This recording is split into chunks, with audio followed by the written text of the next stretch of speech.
ऐन निवडणुकीच्या काळात बनावट नोटा छापणाऱ्या दोघांचा मुंबई पोलिसांनी पर्दाफाश केलाय। वांद्रे कुर्ला संकुल इथल्या भारतनगर परिसरात बनावट नोटा बनवण्यात येत होत्या। नौशाद शहा आणि अली सय्यद या दोघांना अटक झालेली आहे।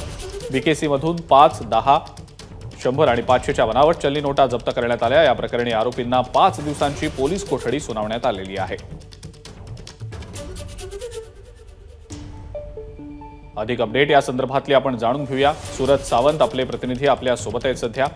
सूरज, दोघांना अटक करण्यात आलेली आहे बनावट नोटा बनवल्या प्रकरणी, काय नेमकी अपडेट? जिंक्या नक्कीच आपण पाहतोय की राज्यभरात निवडणुकीचं वातावरण आहे आणि ऐन निवडणुकीत या दोघांना बनावट नोटांसह अटक करण्यात आलेलं आहे। त्यामुळे यांचा यामध्ये काही हात आहे का हे आता पोलीस तपासून पाहत आहेत। खरं तर वांद्रे येथील भारतनगर परिसरात या बनावट नोटा बनवण्याचा कारखाना यांनी उघडला होता।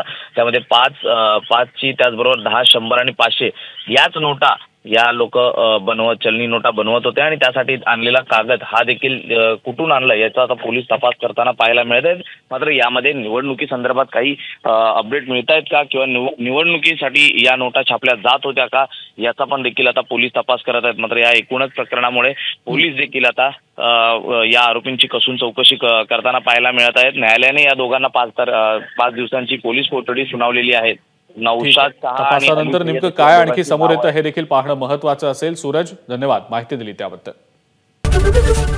एबीपी माझा, उघडा डोळे बघा नीट।